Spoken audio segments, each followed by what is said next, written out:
Et bonjour, aujourd'hui on va voir un nouveau jeu que j'ai pu développer, donc un jeu vidéo qui concerne en fait le développement de C Sharp. C Sharp est un langage de programmation, en fait, il y a donc dans ce jeu comment programmer en C Sharp avec les bases, en mode console, et puis après les bases en mode formulaire en fait.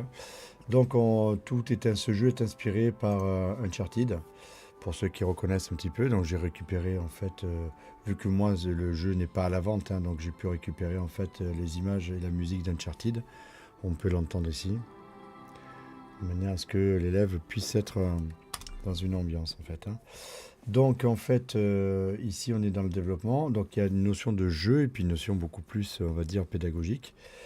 Il y a dans ce jeu, j'ai développé trois parties. Au bout, en haut de la map, en haut de la carte, en fait, on peut aller tout droit pour le C Sharp, à droite pour le CMS, donc les logiciels de CMS, et à gauche pour Unity, pour développer une petite plateforme Unity. Donc nous, ce qui nous intéresse, pardon, excusez-moi, d'aller tout droit en haut de la map, de manière à développer en fait du C Sharp, juste pour voir un peu le début, comment ça se passe. Donc, vous devez identifier pour cela si c'est l'autre nom. Donc, bon, ben, on va faire comme d'habitude CH RI. Voilà, et S.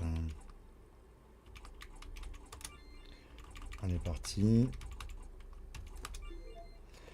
Votre répertorié dans notre base de données, votre évaluation seront sauvegardées sur votre pseudo, votre aventure. Donc, ici, en fait, ce qu'il faut, c'est.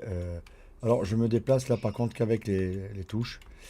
Les autres vidéos, vous avez vu que je me déplaçais avec la souris. Donc, là, avec les touches. C'est ce que je préfère au niveau. Ça reste beaucoup plus traditionnel, mais j'aime ça. Le but, c'est que je mange les sphères bleues là. Alors moi, je sais où elles sont, hein, donc le but, c'est voilà, donc ça permet de visiter. Alors là, en fait, en passant ici, on peut monter à gauche, et puis du coup, aller sur Unity. Alors ne pas se déconcentrer parce que les trous, c'est pas évident. Alors là, l'élève est seul, hein, il est en TP, il est seul, donc il joue. On est d'accord. On peut passer ici à droite aussi. Alors, je passe, mais ici, donc on a un aller simple à droite, et puis il y aura peut-être un retour aussi. Voilà, j'ai prévu là. Voilà, ici, donc là, vous voyez, j'ai fait le retour. Voilà, mais on peut aller aussi à droite. Alors j'ai fait des sauts. J'ai fait n'importe quoi surtout, voilà. Voilà. Ici, à droite, c'est pour le CMS, hein, et puis à gauche, pour Unity. Là, je vais ici. Donc, rentrer dans le monde C Sharp, oui, non. On peut refuser éventuellement si on se trompé de chemin. Donc là, c'est pas le cas, hein, on ne s'est pas trompé de chemin, donc ça tombe bien, hein. Ici, ben oui, hein, on va descendre. Alors, on a deux niveaux en C Sharp. Et donc, si la personne reprend le jeu à un niveau 2, le niveau 2, c'est tout ce qui est des niveaux de programmation beaucoup plus élaborés avec les fonctions, les procédures, les tableaux.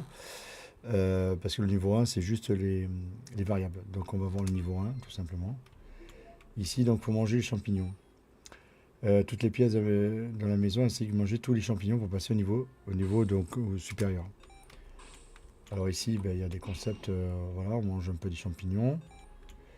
Ici, pareil. Ici, je peux pas passer, hein, donc il veut pas que je passe. Mais par contre, là, j'ai réussi à casser la barrière.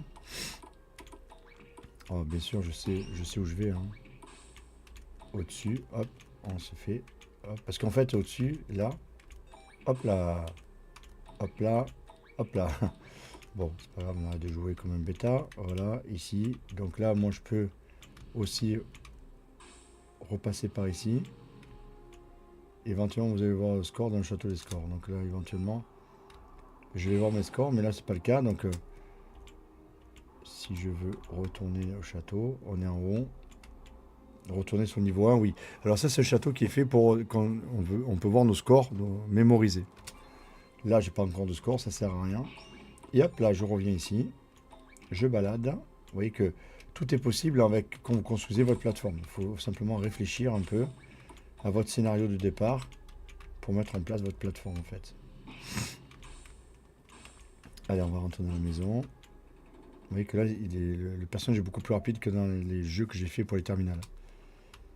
Ici, là j'ai mis des trous, normalement. Voilà, vous voyez, il y a des pièges. Alors ici, Alors là, attention, feuille stylo, on va passer assez vite, hein. Tout ça, c'est à noter notamment. C'est peut-être un peu trop d'ailleurs. Faudrait qu'il trouver un résumé parce que sinon. Vous voyez que là, on peut naviguer malgré que la boule, comment dirais-je, la boule roule et en même temps on peut naviguer. Ça, j'ai débloqué ça après. Alors que dans les autres, on ne pouvait pas le faire. Ici, les chaînes de caractères. Donc les chaînes de caractères string. Après le camel case aussi. Voilà. Attention de ne pas tomber dans le trou. On va à la suivante. Alors là, on ne peut pas y aller. On va là, ici. Ici, vous voyez qu'on peut bouger alors que la boule est en plein mouvement. Aïe ça. Bon, ben on va retourner depuis le début. J'ai pas fait de sauvegarde. Allez, on y va. On essaie d'aller un peu plus vite. Hein, sans que ça... Vu que je joue, hein, c'est HR. Et là, je sauvegarderai. Hein.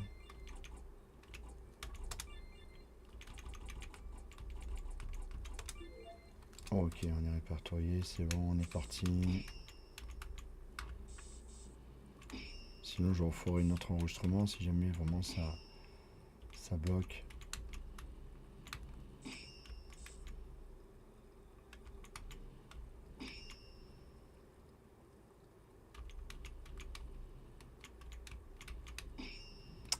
Voilà.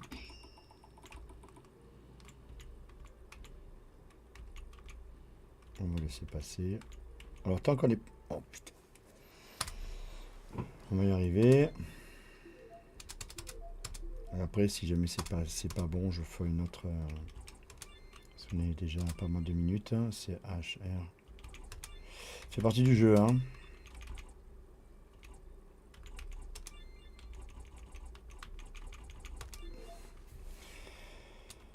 Allez, c'est parti.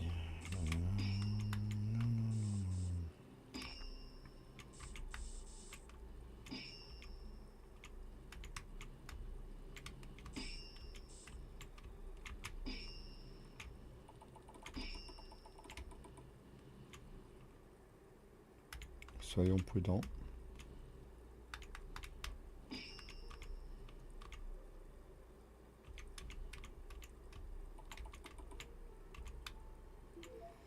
Allez. Ok, oui, c'est parti. Niveau 1, c'est parti. Donc ici, on fait échappe. Enfin, après ça, sauvegarder le jeu. Hop, ça y est, c'est fait. Comme ça, au moins, on est pas mal. On est pas mal si jamais il y a un problème. Désolé pour le dérangement, mais d'un autre côté, c'est partie du gameplay, hein.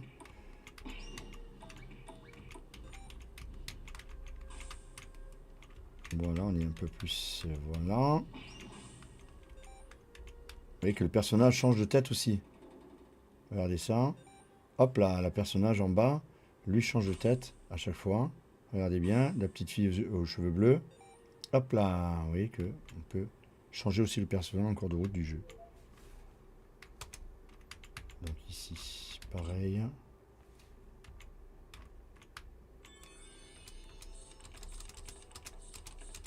Et que là, du coup, l'interrupteur apparaît au fur et à mesure. Donc le jeu est un peu plus abouti. Ici.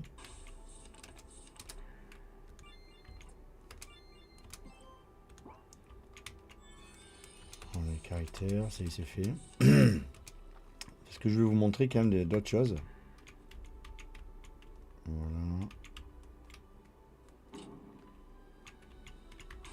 Alors ici, normalement, la table est vide. Vous voyez que ici en haut, la table est vide. Hop là, d'un seul coup, on est rentré. Donc la table, il y a un premier livre. Bon, peu importe le cours, le camel case, ça c'est important. Hop, deuxième livre qui apparaît. Vous voyez que les livres apparaissent au fur et à mesure. Ça prouve que j'ai évolué dans ma programmation et j'ai mis des choses voilà, au fur et à mesure, de manière à ce que l'élève découvre au fur et à mesure, tout seul. Là, par exemple, l'escalier n'existait pas avant. Et donc maintenant, l'escalier existe, donc on peut aller dessus et monter à l'étage. Ici, on est à l'étage. Je fais un échappe. Bon, je vais faire un deuxième. Voilà, échappe. Ici, on va commencer à découvrir comment c'est l'application. Donc, pour lancer une application mode console. Là, pareil, le livre apparaît. Là, pour l'instant, il n'y a pas de vidéo. Là, au fur et à mesure, en fait, apparaissent des trous pour piéger. Hop, hop, on peut se cacher. Hop, là. On peut rentrer, se cacher. Hop, le premier livre apparaît. L'affichage des variables. Donc ici, vous avez le programme que l'élève, faut qu'il recopie. d'accord, lorsqu'il crée en fait un programme C# en mode console et il va recopier ça, les variables. Donc recopier, exécuter le programme. Que représente l'instruction writeLine, write.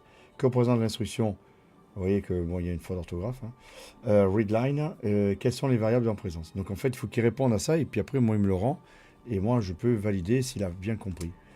Vous allez découvrir les caractères spéciaux. Donc on a certains types de caractères spéciaux. Ok, donc là, on a un nouveau livre. La condition si. Donc en fait, ici, on voit comment faire la condition si. Les conditions, donc les comparatifs, hein, le comparateur, pardon. Et ici, encore un programme. Bienvenue, login est bon. Juste une connexion de base, voilà. Avec la musique en fond sonore. Et maintenant, ce que j'ai mis, c'est le résultat. Donc en fait, l'élève voit ce qu'il faut faire au niveau du code et il voit le résultat sous forme vidéo. Voilà, donc en fait là, c'est ce que je voulais vous montrer dans cette capsule. C'est qu'en fait, moi, je suis en train de faire, je fais une saisie par ScreenPresso, hein, et on voit en fait le résultat de la programmation. Donc il ne peut pas revenir dessus en disant monsieur ça ne fonctionne pas, etc. Vous avez téléchargé le document, etc. Non, non, moi c'est moi qui l'ai fait.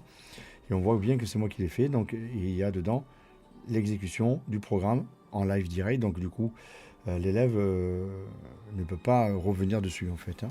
Donc il voit à la fois le code et il voit à la fois le résultat. Voilà.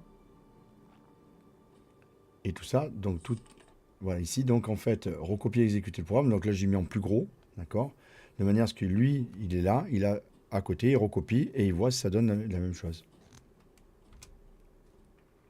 Là encore, c'est donc un deuxième programme. Donc on a un programme un peu plus évolué avec la condition si. Alors, ce qui manque là dans cette capsule, enfin dans ce programme, dans ce jeu vidéo, c'est qu'à chaque fois, il faudrait demander est-ce qu'il veut voir la vérification du programme en vidéo. Parce que là, on n'a plus, l'élève n'a plus la main. Il ne peut pas en fait arrêter, repasser, etc., etc. Pardon. Et du coup, ça pose problème. Du coup, par rapport à, comment dirais-je, s'il a déjà fait une première fois, ça l'embête de revenir dessus. Et là, il perd du temps. Donc, il faut que je modifie ce programme pour mettre la condition est-ce que vous voulez voir la vidéo ou pas, de manière à ce qu'il il est obligé, pour une raison ou pour une autre, de refaire tout le niveau. Il ne soit pas bloqué par les vidéos comme ça. Ça empêche de travailler. Donc ça, c'est une amélioration apportée. Voilà. Voilà, et donc là, en plus, booléen, donc recopier, exécuter la fonction booléenne. Il y a d'autres types de programmes, je mets juste le code et c'est lui qui va le faire. Là, on a, comment dirais-je, un TP qui doit me rendre et ce travail et remettre à votre chef de centre. Donc on doit réaliser ce travail et remettre à votre chef de centre. Donc c'est bien un travail à faire qui sera noté et à me remettre. Voilà. Voilà, aujourd'hui, c'est ce que je voulais vous montrer en fait au niveau de. Je vais sauvegarder d'ailleurs. Sauvegarder pour voir après d'autres, on va dire, d'autres choses, mais c'est une particularité. Donc là, par contre, si jamais je redescends, normalement, si je redescends, il va me le jeter en me disant, voilà, vous voyez, bien joué. Donc là, en fait, c'est pas grave parce que j'ai sauvegardé. Ici, ici, et là, je reviens, voilà, et il faut bien que on montre que ici, donc là, et là, je peux redescendre. Mais donc en fait, il peut redescendre quand il veut et reprendre le cours comme il veut. D'accord? Voilà, merci beaucoup d'être venu et d'avoir suivi par contre cette capsule. Et on se voit à la prochaine capsule. Merci beaucoup. Au revoir.